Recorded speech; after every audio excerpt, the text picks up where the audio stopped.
Assalamualaikum warahmatullahi wabarakatuh. Salam sejahtera bagi kita semua. Kenalkan, nama saya Dunsena Andiana Gatot. Saya adalah mahasiswa ilmu politik dari Universitas Muhammadiyah Jakarta. Puji syukur kita panjatkan kepada Tuhan Yang Maha Esa, karena berkat rahmat dan hidayahnya, alhamdulillah kita semua dapat diberikan nikmat iman dan nikmat yang sangat luar biasa di tengah pandemi COVID-19 ini. Salawat serta salam tak luput pula kita hantunkan dan muliakan kepada junjungan kita Nabi besar Muhammad Sallallahu Alaihi Wasallam, karena berkat perjuangan beliau kita semua dapat terbebas dari zaman jahiliyah dan mudah-mudahan mendapatkan syafaatnya di yaumul akhir nanti. Amin amin ya Allah ya rabbal alamin. Yang terhormat Bapak Dr. Muhammad Nasi selaku dosen kami dari FISIP UMJ yang telah memberikan sebuah tugas untuk membuat video, dan saya akan membahas video tentang harmonisasi peraturan perundang-undangan.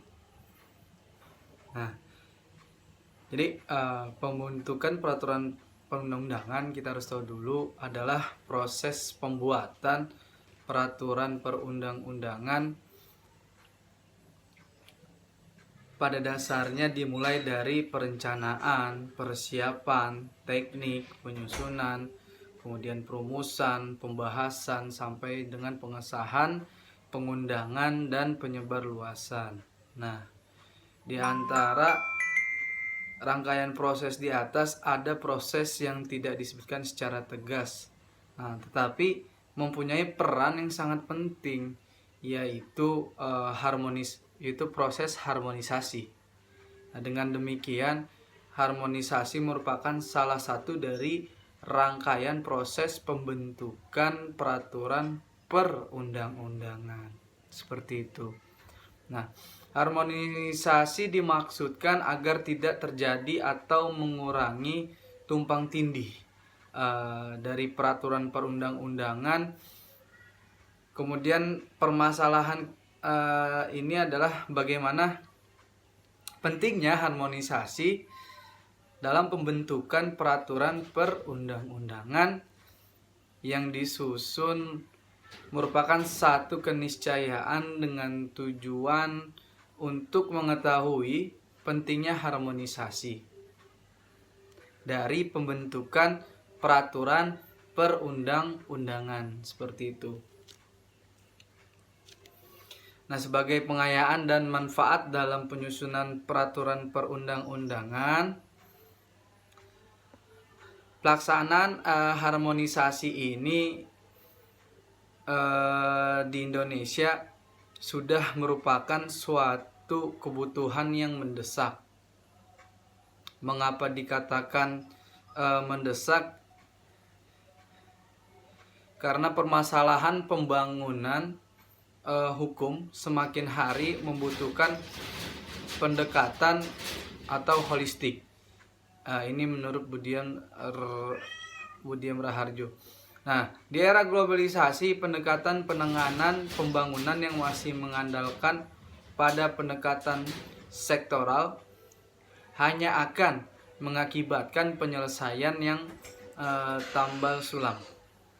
Nah, sehingga tidak menyelesaikan berbagai permasalahan dalam pelaksanaan pembangunan nasional yang ada. Nah, salah satu subsistem dari instrumen pembangunan nasional adalah di bidang hukum, termasuk di sini peraturan perundang-undangan. Nah, kemudian permasalahan pelaksanaan peraturan perundang-undangan di Indonesia belakangan ini menjadi isu yang sangat mengemuka. Nah, kenapa demikian?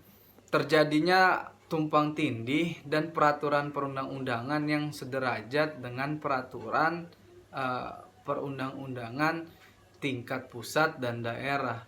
Nah, ini menjadi isu yang selalu diangkat dalam berbagai kesempatan. Nah, pada dasarnya semua aparatur penyelenggaraan negara sangat menyadari terjadinya hal tersebut, namun tidak lanjut untuk mengantisipasi permasalahan tersebut. Nah, itu tidak pernah tuntas. Nah, salah satu penyebabnya adalah karena masih terjadinya ego sektoral atau kepentingan dari kementerian atau lembaga yang sebenarnya sangat dibutuhkan agar dapat meminimalisir terjadinya ketidakseimbangan dari pelaksanaan penyusunan peraturan perundang-undangan sendiri.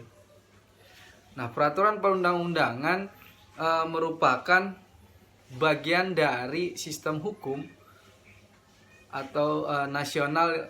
Jadi sistem hukum nasional yang sangat berperan dalam pembangunan hukum nasional. Nah, untuk mewujudkan sistem hukum nasional berdasarkan Pancasila dan Undang-Undang Dasar tahun 45, bahwa sesungguhnya lahir bersamaan dengan proklamasi pada kemerdekaan tanggal 17 Agustus tahun 1945. Nah, adapun arah kebijakan harmonisasi peraturan perundang-undangan di tingkat pusat tersebut menjadi arahan untuk melaksanakan harmonisasi peraturan perundang-undangan. Nah, sebagaimana diatur dalam Undang-Undang Republik Indonesia nomor 12 tahun 2011 tentang pembentukan peraturan perundang-undangan yang menyatakan bahwa pengharmonisasian, pembulatan, dan pemantapan konsepsi dalam rancangan undang-undang yang berasal dari Presiden. Nah, rancangan peraturan pemerintah dan rancangan peraturan Presiden dikoordinasikan oleh menteri yang menyelenggarakan dari urusan pemerintah di bidang hukum tentunya. Nah, urgensi pengharmonisasian peraturan perundang-undangan saat ini di Indonesia semakin lama menjadi semakin signifikan. Nah, di tengah situasi dan kondisi yang semakin kompleks, antara lain dengan pelaksanaan otonomi daerah dan pengaruh dari globalisasi. Nah, di mana signifikansi yang paling mengemukakan atau mengemuka terhadap langkah-langkah harmonisasi dari peraturan perundang-undangan adalah untuk terciptanya kepastian dan jaminan hukum. Nah, bagi siapapun yang berkepentingan. Nah, berdasarkan Kamus Besar Bahasa Indonesia. Nah, jadi menurut KBBI, kata harmonis diartikan sebagai sesuatu yang berkaitan dengan harmoni atau seiya sekata. Sedangkan kata harmonisasi diartikan sebagai pengharmonisan atau upaya mencari keselarasan. Nah, kata harmonisasi juga digunakan sebagai upaya untuk mencari kesesuaian atau keselarasan antara peraturan perundang-undangan agar tidak terjadi duplikasi pengaturan.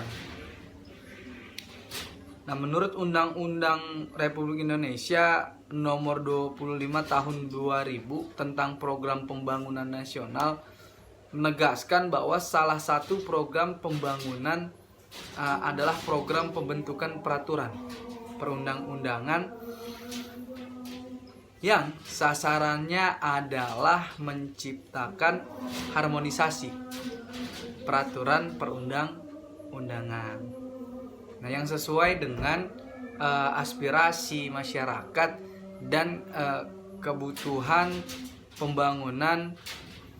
Kemudian berdasarkan pasal 47 ayat 3 Undang-Undang Nomor 12 Tahun 2011 tentang pembentukan peraturan perundang-undangan menegaskan bahwa pengharmonisasian, pembulatan, dan pemantapan konsepsi rancangan undang-undang yang berasal dari Presiden itu dikoordinasikan oleh Menteri yang menyelenggarakan urusan pemerintahan di bidang hukum.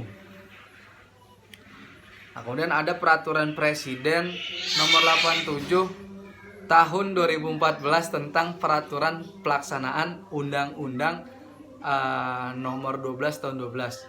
Jadi tentang pembentukan peraturan perundang-undangan yang termuat dalam pasal 51.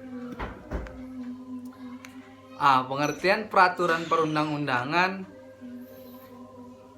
dalam pasal 1 angka 2 tahun 2011 nomor 12 tentang pembentukan peraturan perundang-undangan, yaitu peraturan tertulis yang memuat norma hukum yang mengikat secara umum dan dibentuk atau ditetapkan oleh lembaga negara atau pejabat yang berwenang melalui prosedur yang ditetapkan dalam peraturan perundang-undangan. Dalam kajian ini yang saya ingin kaji adalah pentingnya harmonisasi peraturan perundang-undangan. Nah, ini terdapat dalam pasal 7 di dalam Undang-Undang Nomor 12 Tahun 2011. Nah, mengenai hierarki peraturan perundang-undangan, yang pertama, jenis dan hierarki peraturan perundang-undangan terdiri atas Undang-Undang 45, kemudian ketetapan Majelis Permusyawaratan,